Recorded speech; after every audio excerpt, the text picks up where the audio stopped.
So heading into 2019, you know this much is for sure if you're an Eagles fan. The organization made their choice, they made their decision whether you like it or not. Gone is your playoff and Super Bowl hero, your messiah, your savior, Nick Foles, to the Jacksonville Jaguars. And for the next several years to come, Carson Wentz is going to be your dude making a crap ton of money. They made a decision, and frankly, they made the right decision. I'm sorry, but it would be crazy to think about trading away Carson Wentz, who has way more upside than Nick Foles. When Nick Foles is older, it doesn't make a whole lot of sense, especially when you factor in the amount of investment that was made originally in terms of draft pick currency to go get Carson Wentz. You've built the team around Carson Wentz and his skills. He had to be the dude long term. He just had to be. And for the Eagles fans that still want to live in this fantasy land that Foles was so much better. Do you remember at the beginning of 2018 when Foles was a starter as Carson Wentz was coming back from the knee injury and Foles sucked and you couldn't wait for Carson Wentz to come back? I'm just saying, like sometimes we get that recency bias and we forget other things, important context that really, really matters. But Nick Foles is gone, but he will always be a hero of Philadelphia sports, and deservedly so. And you look at this Eagles team, people might be thinking with Carson Wentz coming back into the fold, hopefully assumingly healthy, which is a big assumption based off of his career the past 3 seasons at this point, that this Eagles team is going to be loaded up with weapons and ready to go and make a run deep in the playoffs in the NFC. And to borrow a phrase from Lee Corso, I say, not so fast. When you look at their draft, Andre Dillard in the first round, like long term, that was a smart play. Get a guy that could potentially play either tackle position and should be a starter and should be a good one for years to come. Miles Sanders in round 2, you had to sit there and invest in that running back position because that was a weakness last year. So you go trade for Jordan Howard, then you bring in Miles Sanders. You would hope the Eagles, if you're a fan of theirs, running game is going to be better. Then you look at getting J.J. Arcega-Whiteside, the wide receiver from Stanford. He should be able to find a way to get into some type of role as the season goes along in that Eagles passing game, even though they're pretty good at the skill positions, honestly. And you look at this team, their offensive line is top-notch. Their defensive line is deep and loaded.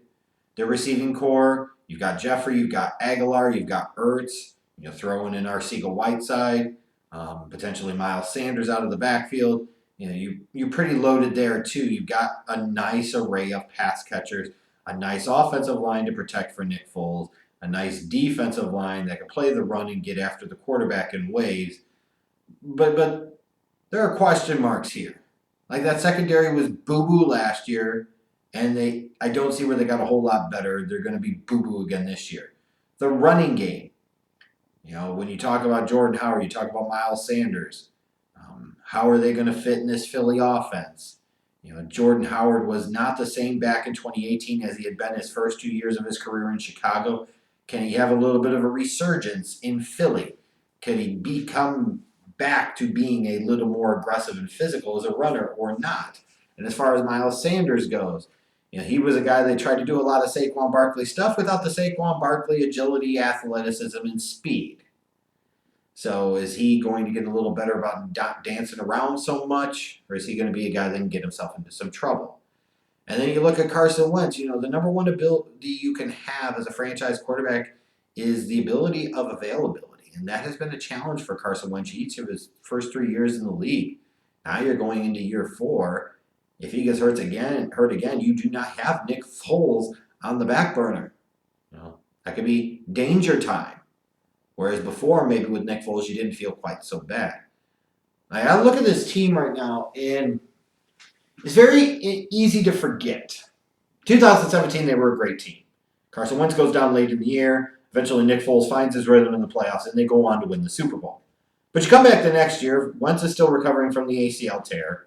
Foles starts out the year, and he's not very good. Then Wentz comes back. It takes him a while to get back in the flow. He's never great. He's probably very good at some point, just good and average at others. Yeah, but this Eagles team was underperforming most of the season. It took until the last few weeks that they found some momentum. They got into a rhythm and ultimately made the playoffs. And let's not forget that this Eagles team needed the Bears to beat the Vikings in Week 17 to even get into the playoffs to damn begin with. So I'm sure you're going to see plenty of people talking about this team being an 11-win team, a 12-win team, getting one of the top two seeds in the NFC East or in the NFC playoff picture, potentially winning the NFC East. And I just don't see it.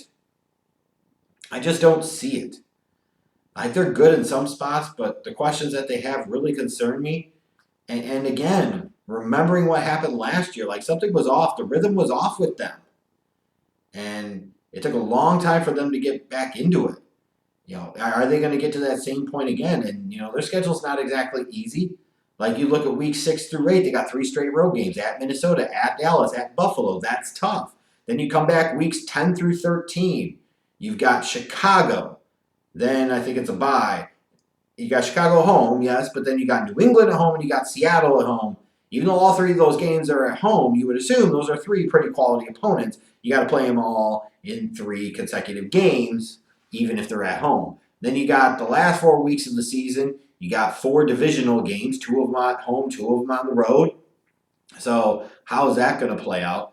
I look at this Eagles team. Every year we've got teams that surprise in terms of those teams that you envision winning 4 or 5 games that win 10 and make it to the playoffs. Then you got those teams that you think on paper should make the playoffs and they ultimately don't.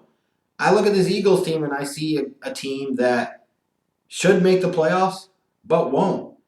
I think they're going to be a 7-9, maybe 8-8 type of football team and finish third. I can't believe I'm saying it, but it actually feels right to me. Finishing third in the NFC East. Sorry, Eagles fans. It's just my opinion.